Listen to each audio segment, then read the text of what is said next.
final two guests are two friends proud to hail from inner city Dublin who are happy to shout it from the rooftops. Faced with discrimination and negativity about their community, they started their own podcast at their kitchen table, and now they're chatting to the Taoiseach and selling out the National Stadium. We are delighted to say they're making their Late Late Show debut, and as the hosts of Talkin' Bollox will no doubt feel right at home here with me tonight, would you please welcome Calvin O'Brien and Terence Power.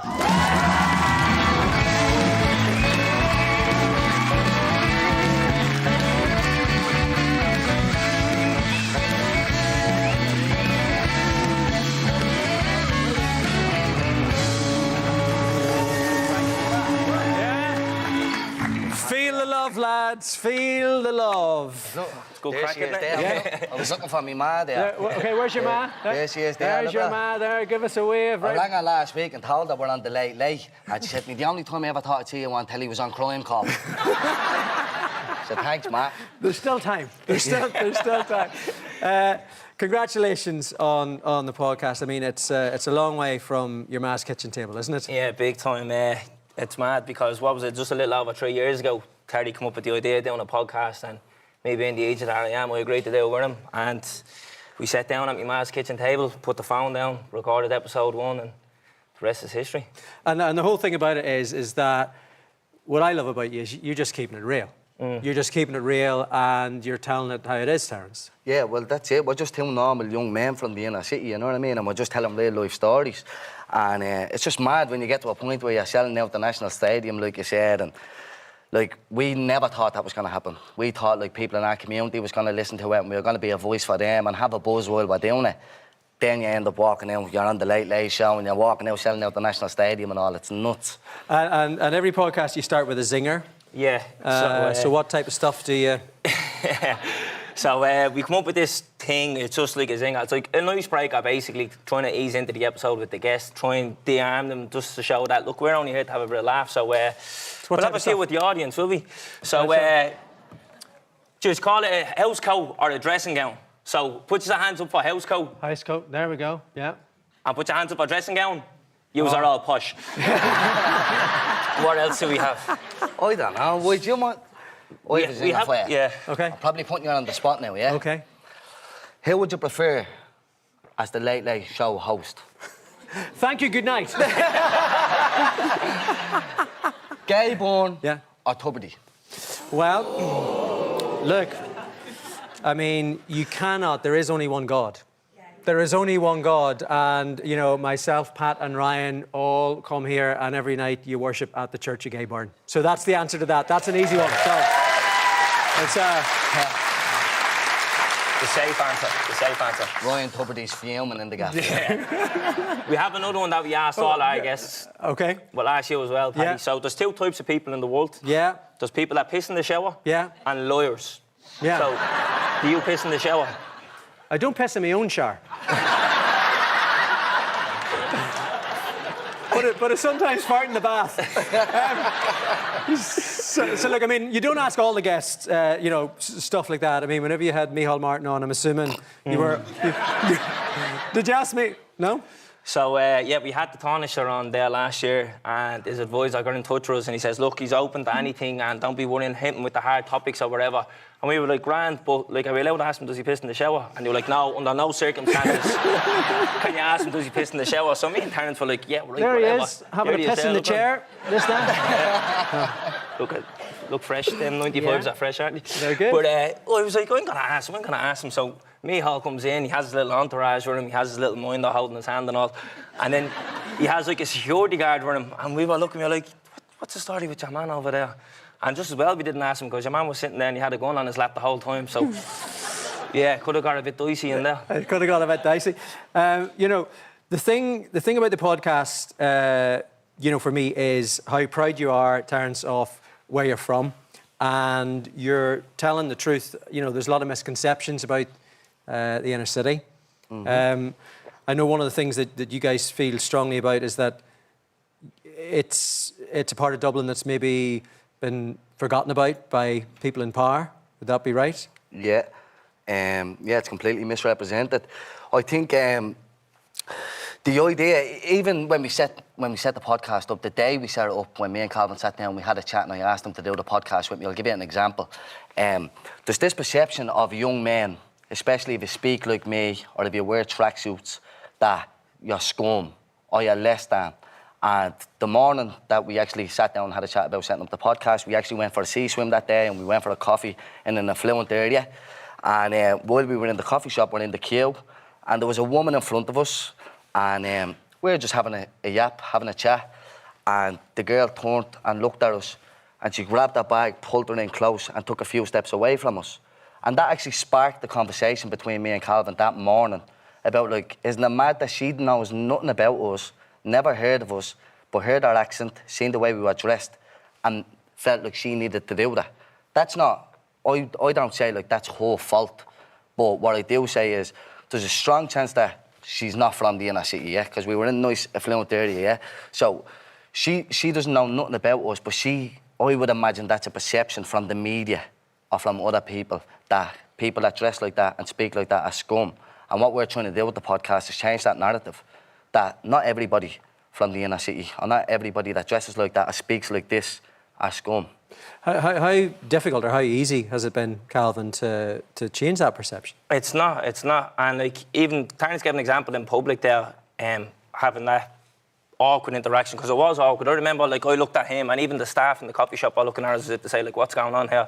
And like, we didn't know how to handle it. But even in, like, the corporate world, like trying to get a job, like when people look at your address, your fate is already sealed. And I even had interactions when I came out of college into my first job. I'll never forget going to the Christmas party. And I thought, you know what, I'm at the graduating college, I'm at my first Christmas party, I'm at the making it.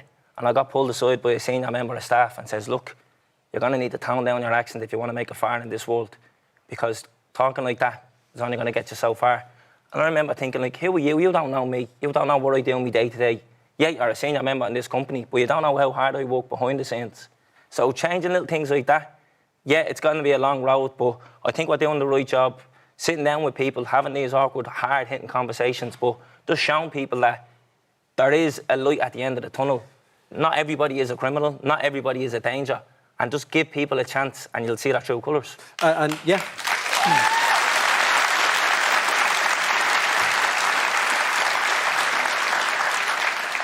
And you guys are doing that by sharing, you know, your lives and how you grew up. And Terence, I know one of the things that you have spoken about is that intergenerational trauma, that idea, you know, and that's a big thing in the North as well, that idea of somebody goes through something and you don't think that's going to be passed down, and then, you know, suddenly it is. And I know that, you know, you've lived through that.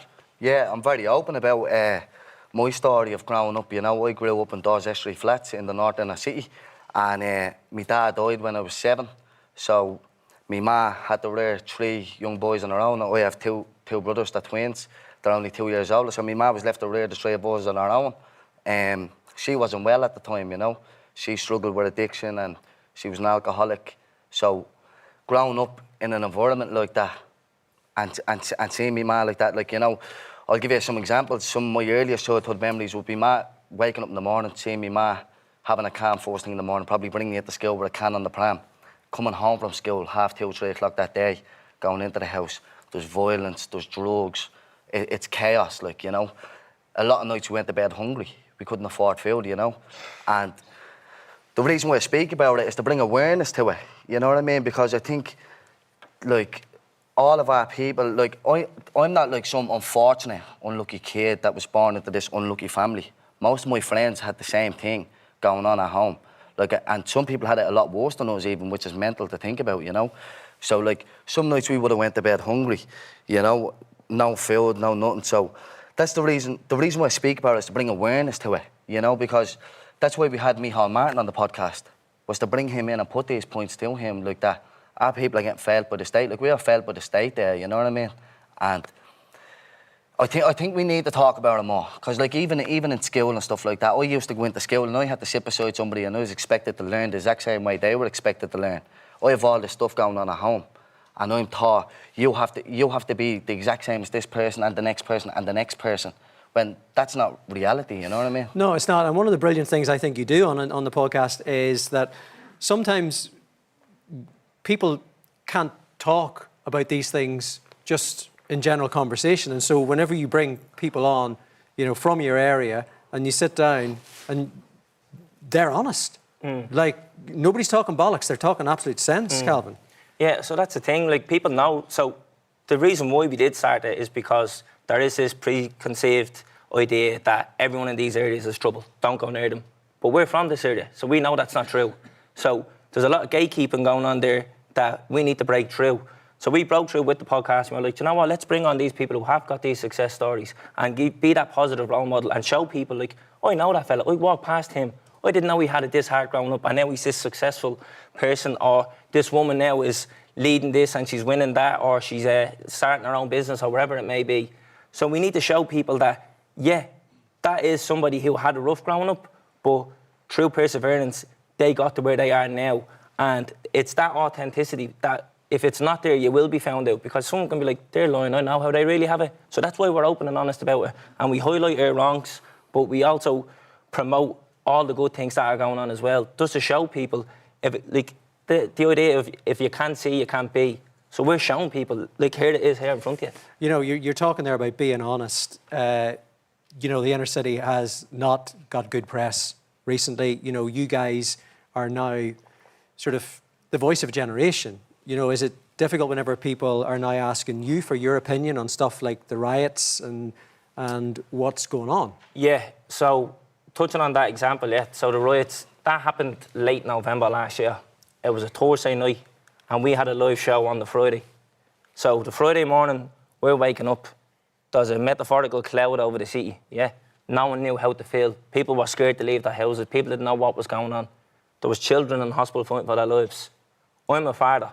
I was up all night thinking about that and what was happening, the fate of them kids. And then I got a phone call from a news outlet, asked me for a statement of what happened the night before.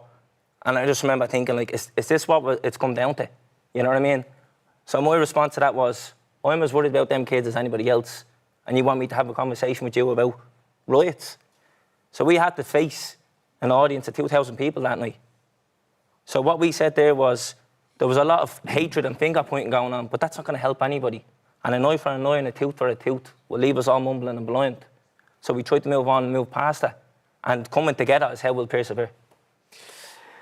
You're very, very proud of where you come from, Terence. If there was one thing that you could just instantaneously change about where you're from, to improve things, I mean, it's a tough question. It's a tough question. To put me on the spot. Well, look, you asked me about Ryan Tubridy, so get on the program. There was one thing I could change about the area. Or what would you like people to know about your community that they don't? Something positive is what you're saying. Yeah. Well, like I said to you earlier on, through all the addiction, the crime, the poverty that is rampant in our area and has been for many, many years, there is a big community of very proud and happy people. And through all of that, no matter what was going on in all of our lives, we were always happy. We grew up in flats, and like you said, they have a bad rep, but we all stuck together, we had each other's backs, and we always will, and it's the best place in the world. The inner city has the best people in the world, salt of the earth.